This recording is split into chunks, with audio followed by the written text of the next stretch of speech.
輩は先輩の先輩は先輩く先輩だからねえねえ先輩先輩先輩先輩先輩先輩は先輩先輩当たってます先輩先輩先輩の番先輩先輩先輩先輩先輩先輩遅いっすよ先輩 Notice me, senpai. Notice me.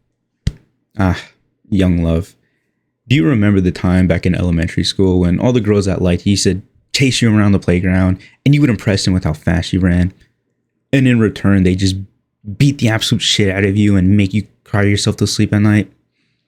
Or so I'm told. I wouldn't really know because I don't talk to women.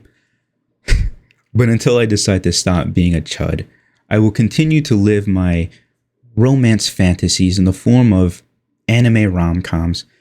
And the rom-com of the day is Don't Toy With Me, Miss Nagatoro. You've probably already heard about this anime as it's quite controversial and still is, I suppose. Plus the latest season ended like 3 years ago. You see, it's made by Nanashi, who made a bunch of corn before publishing this, so you will notice a lot of the facial expression and themes are quite familiar for you more cultured people.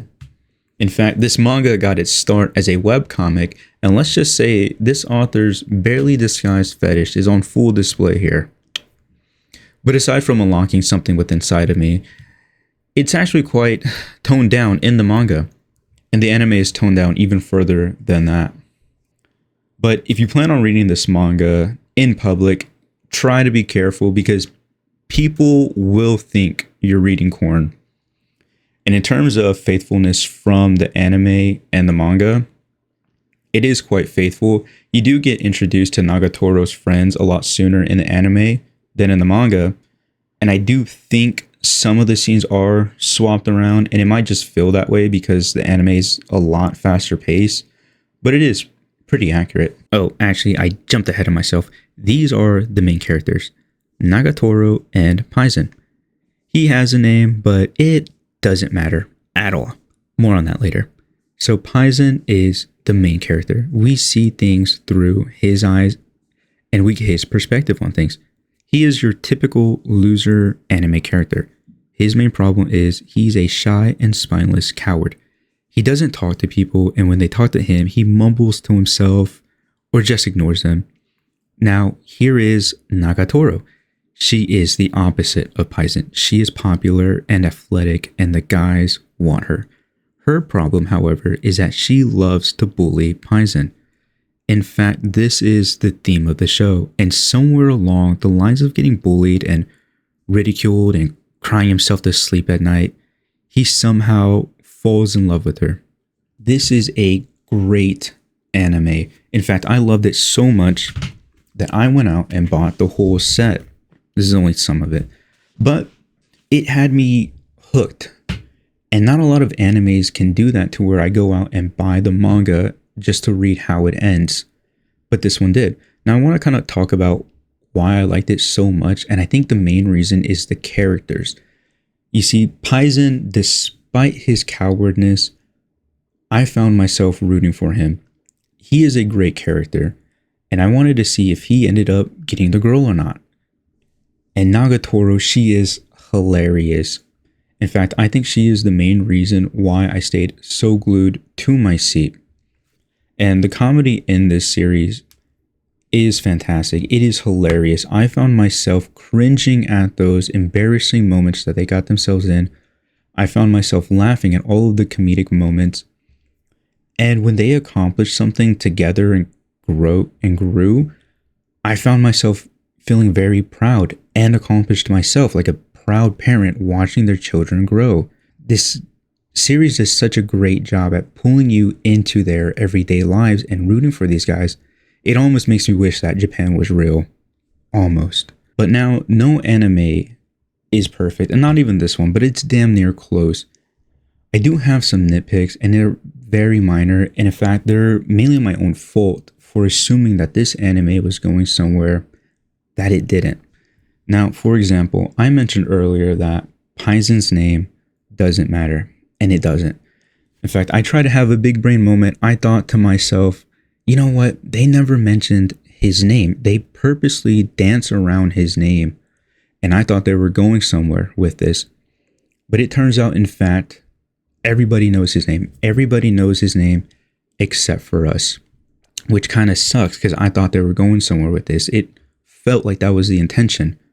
What I originally thought was that Nagatoro doesn't really know much about Paizen as we do about her. And I thought this was going to be a big conflict, but it wasn't. And this kind of went up to my second nitpick, is that we don't really see much lessons learned from Nagatoro herself. She does grow as a person throughout this series, don't get me wrong, but we don't really see her learn to grow from her bullying that she would inflict on Paizen.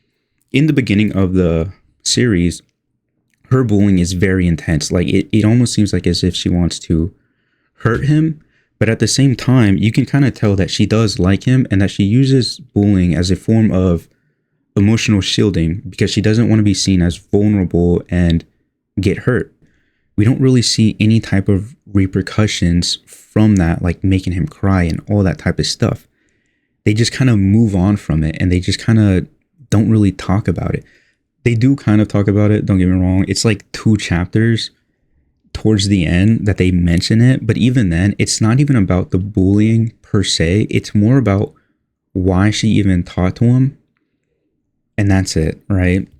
So they don't really touch up on that. They just kind of move on from it, which I guess in its own way is perfectly fine, but I would have liked her to at least mention something about it, you know? Like all she did was to go, sorry, senpai, and that's really about it. Another thing is that the series, you can tell that Nanashi, the author, his art style changes as it goes on. In the beginning, the facial expressions are very, corn related, and it's very comedic. It's very expressive. The comedy is through the roof. But as the series goes on, it seems to become more of a romance manga as opposed to a rom-com. And that's not like bad or anything like that, but it is very noticeable. The art style is completely different. The faces are a little bit more ecstatic and more static and less expressive, right? There's a lot of detail, but I don't know if they do this for a reason because we see this through Paizen's eyes, and so I don't know if he sees other characters in a different light as the series goes on, or if Nanashi just felt like switching it up on us just for the hell of it. But it's not a big deal, but it is noticeable. But I think that's common for any manga for the art style to change as it goes on. But aside from my own nitpicks, this series is incredible. If somebody like me, who is a casual for anime and manga, who typically only watches shonen, if somebody like me can get into this series, I think anybody can get into this series. It is damn near perfect, and I loved every second of it. But aside from that, guys, thank you for watching my video. And if you like the video, please comment and subscribe.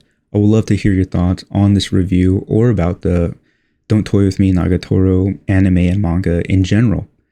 But until then, peace out, guys. See ya. Hey, senpai lied to you again? What a lying, conniving, evil little dictator. What the hell is wrong with him? Why would he lie to you? Did you believe him? No. Why would you believe him, Nagatoro? We've talked about this before. It makes you stress. It causes anxiety. Okay? I hate to see you like this. Well, don't worry. I'll go talk to Paizen for you. Oh my god. If you cringed as much as I did making this, job well done. I've done my job.